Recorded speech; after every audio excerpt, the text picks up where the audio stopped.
हिंदी प्रभात में आप सभी का स्वागत है। इस वीडियो में हम सूरदास पर विशेष अध्ययन करेंगे। सूरदास से संबंधित विभिन्न तथ्यों का संकलन लेकर आए हैं। आप ध्यान से देखिए इस वीडियो को। महाकवि सूरदास का जन्म 1478 में। पहली बात तो सूरदास से संबंधित प्रथम प्रश्न इनका जन्म ही पूछ लिया जाता है। कई बार परीक्षाओं में पूछा गया है। 1478 ईस्वी में इनका जन्म हुआ था और जन्म हुआ कहाँ था? रुनकता में। कुछ विद्वान सूरदास का जन्म सीही मानते हैं। सीही। कुछ विद्वान सूरदास का जन्म सीही मानते हैं और ये सीही है कहाँ पर? ये आगरा या मथुरा के मध्य में स्थित है। सीही ये ब्रज भाषा के प्रथम प्रतिष्ठित कवि माने जाते हैं। सूरदास ब्रज भाषा के प्रथम प्रतिष्ठित कवि माने जाते हैं और ये अकबर के समकालीन थे। बहुत महत्वपूर्ण है कि जैसे कबीर के बारे में है कि कबीर सिकंदर लोदी के समकालीन थे, वैसे सूरदास अकबर के समकालीन थे। वल्लभाचार्य ने इन्हें पुष्टि मार्ग की दीक्षा देकर गोवर्धन पर्वत पर स्थित श्रीनाथ जी के मंदिर में कीर्तन करने के लिए नियुक्त किया था।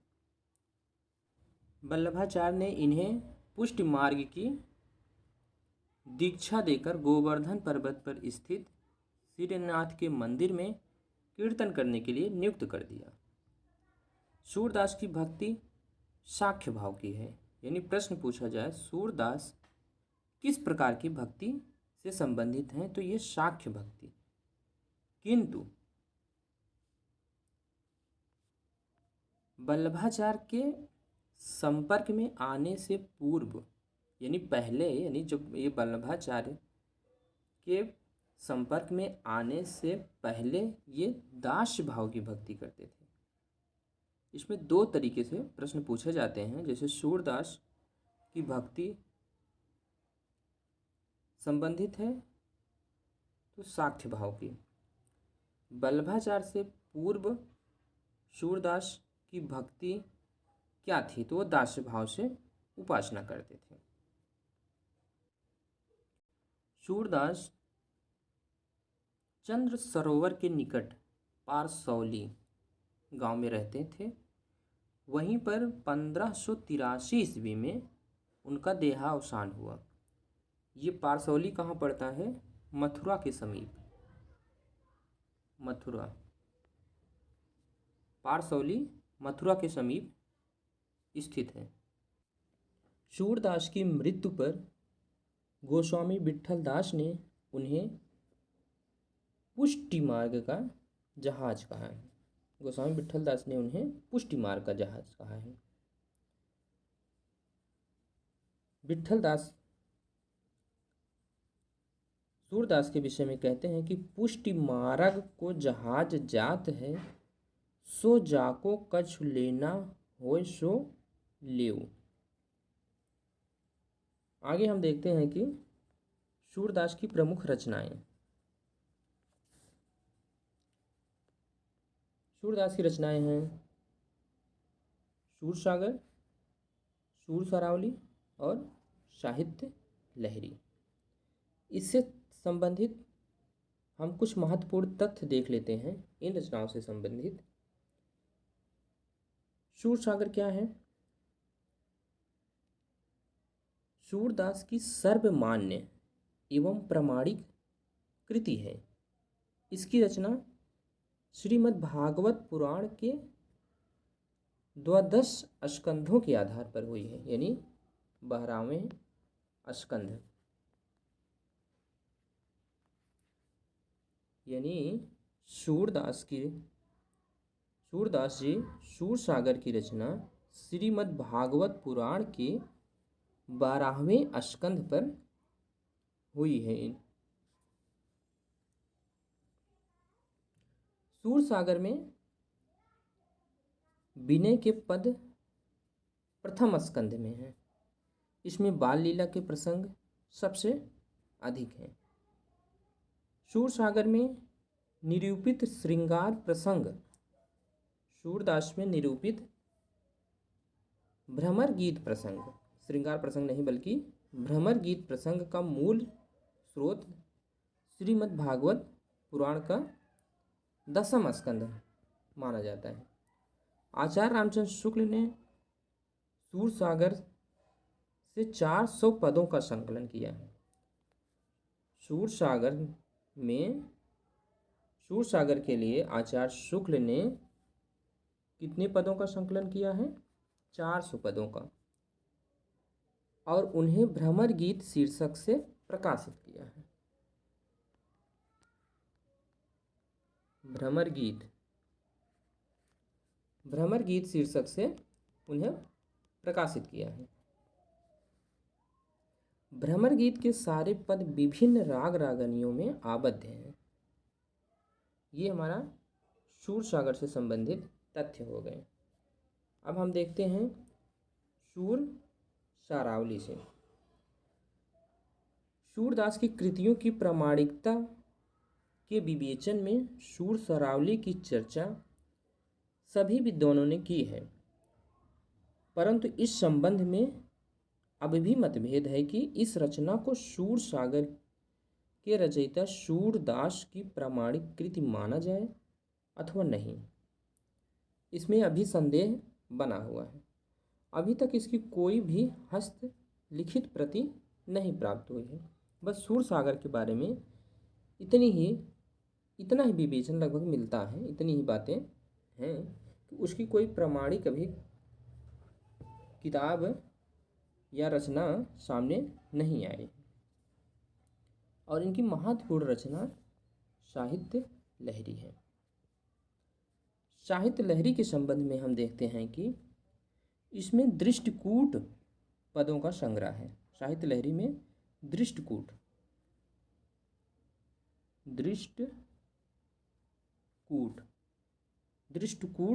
पदों का संग्रह है।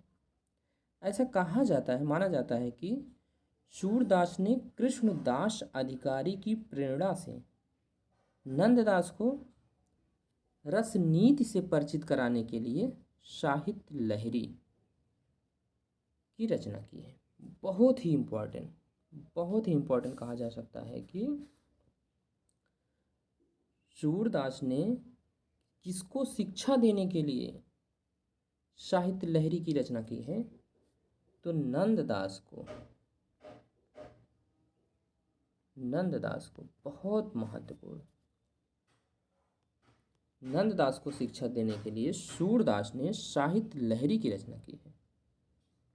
या इस प्रकार से भी क्वेश्चन बन सकते हैं कि नंददास को रस रीति से परिचित कराने के लिए सूरदास ने किसकी रचना की थी? तो साहित्य लहरी की। या एक प्रकार से ये भी प्रश्न पूछा जा सकता है कि किसकी प्रेरणा से साहित्य लहरी की रचना हुई है? तो कृष्णदास अधिकारी की प्रेरणा से। और इसमें हम देखते हैं कि यह एक लक्षण ग्रंथ है। ये हमारा जो साहित्य लहरी है, ये लक्षण ग्रंथ है जिसका काव्य विषयक अलंकार, रस निरूपण और नायिका भेद है। इसी ग्रंथ में सूरदास ने अपनी वंशावली का परिचय दिया है। बहुत महत्वपूर्ण, बहुत वेरी इंपॉर्टेंट। साहित्य लहरी में सूरदास ने अपनी वंशावली का परिचय दिया है। और इसी रचना में सूरदास ने अपना मूल नाम सूरज चंद्र बताया है। सूरज चंद, इसी में उन्होंने अपना मूल नाम सूरज चंद बताया है। और इसी रचना में सूरदास ने अपने पूर्वजों में चंद बरदाई का भी उल्लेख किया है। चंद बरदाई, चंद बरदाई का भी इन्होंने उल्लेख किया है। सूरदास के साहित्य पर लिखे गए प्रमुख ग्रंथ हम देखते हैं, जिसमें सूरदास, पहली ही रचना सूरदास है, इसे आचार्य रामचंद्र शुक्ल ने लिखा है। दूसरी रचना है सूर और उनका साहित्य, सूर्य और उनका साहित्य, ये रचना हरबंश लाल शर्मा की है।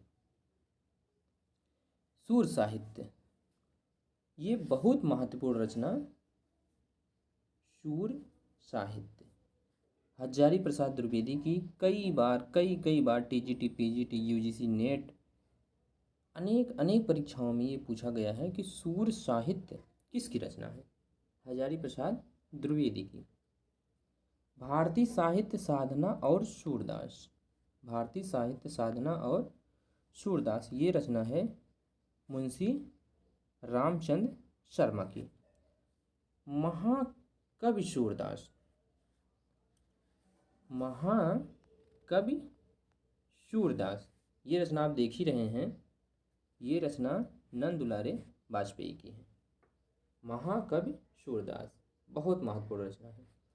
सूर्य की काव्य चेतना और एक रचना सूर्य की काव्य कला, दोनों रचनाएं नाम में जैसे मिलती जुलती रचनाएं हैं, थोड़ा ही अंतर है, तो हमें यहाँ ध्यान देना है कि सूर्य की काव्य चेतना जो रचना है ये बलराम तिवारी की है, और सूर्य की काव्य कला रचना मनमोहन गौतम की है। ये चीज़ें हमें यहाँ ध्यान देना है। और सूरदास रचना ब्रजेश्वर वर्मा की है।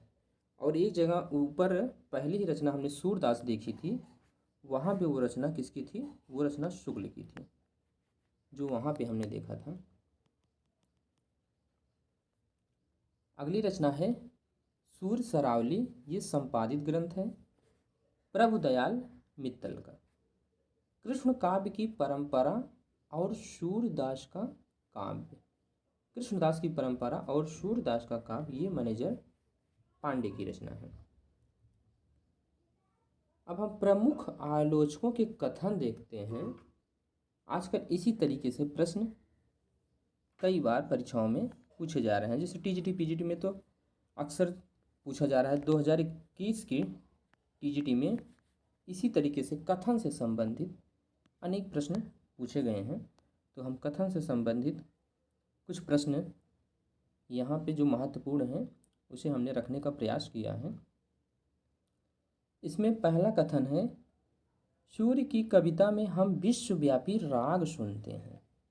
सूर्य की कविता में हम विश्वव्यापी राग सुनते हैं, ये राम कुमार वर्मा का कथन है। अगला कथन, सूर्य ही वात्सल्य है और वात्सल्य ही सूर्य है, ये शुक्ल, आचार्य रामचंद्र शुक्ल का कथन है। अगला, सूर्य कवित्व सुन कौन कवि जो नहीं सिर चालन करे। सूर्य कवित्व सुन कौन कवि जो नहीं सिर चालन करे, ये रचना एक कथन नाभादास का है।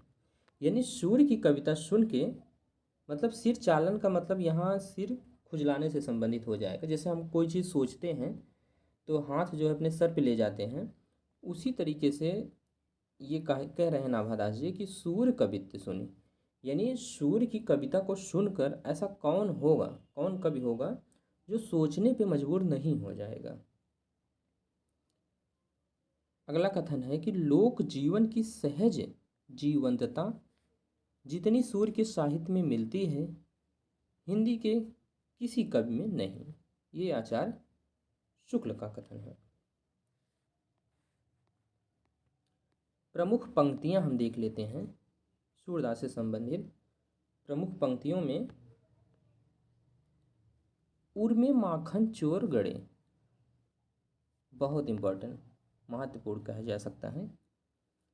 अगली पंक्ति है, धेन दुहत अति ही रति बाढ़ी, धेन दुहत अति ही रति बाढ़ी एक धार दोहन पहुँचावत, एक धार जहाँ प्यारी ठाढ़ी। ठाढ़ी मतलब खड़ा होना, या जैसे ये राधा के बारे में कहा जा रहा है, तो ठाढ़ी मतलब वहाँ पे वो खड़ी थी। जैसे धेन दुहत अति ही रति, रति मतलब प्रेम बढ़ रहा है उनका, एक धार दोहन पहुँचावत, यानी जो उनका बर्तन कहा जा सकता है जिसमें गाय जैसे दुह रहे हैं, और एक धार वो अपनी प्रेयसी नायिका के पास तिरछा करके उधर कर रहे हैं। अगली इनकी पंक्ति देखते हैं कि मेरे नैना बिरह की बेल, मेरे नैना बिरह की बेल। अगली पंक्ति देखिए,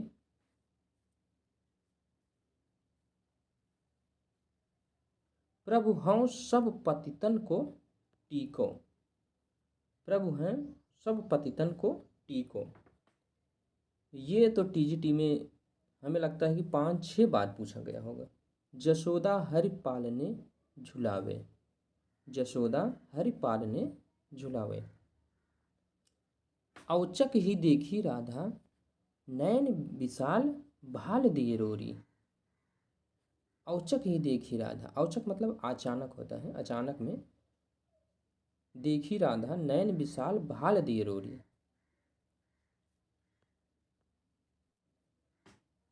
हरि हैं राजनीति पढ़ जाए, ये भी पूछा गया है। ये तो हम छोटे क्लासों से ही पढ़ते चले आ रहे हैं, हाई स्कूल इंटर से। चरण कमल बंदो हरिराई। अगली पंक्ति, निस दिन बरसत नयन हमारे, आयु घोष बड़ो व्यापारी, आयु घोष बड़ो व्यापारी। और इससे संबंधित हम पंक्तियां देखते हैं। आए जोग सिखावन पांडे, आए जोग सिखावन पांडे, आँखियाँ हरि दर्शन की भूखी।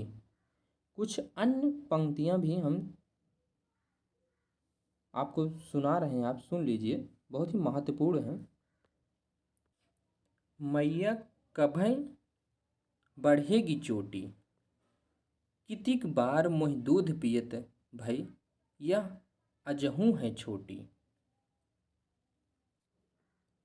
मोह सौ कौन कुटिल खल कामी, ये भी कई बार पूछा गया है कि मोह सम कौन कुटिल खल कामी। और अंतिम पंक्ति हम देखते हैं कि सूरदास की, हमारे हरि हारिल की लकड़ी, हमारे हरि हालिल की लकड़ी। प्लीज़ वीडियो को लाइक एवं शेयर करिएगा। आपको वीडियो पसंद आए तो लाइक शेयर एवं सब्सक्राइब करिएगा। धन्यवाद।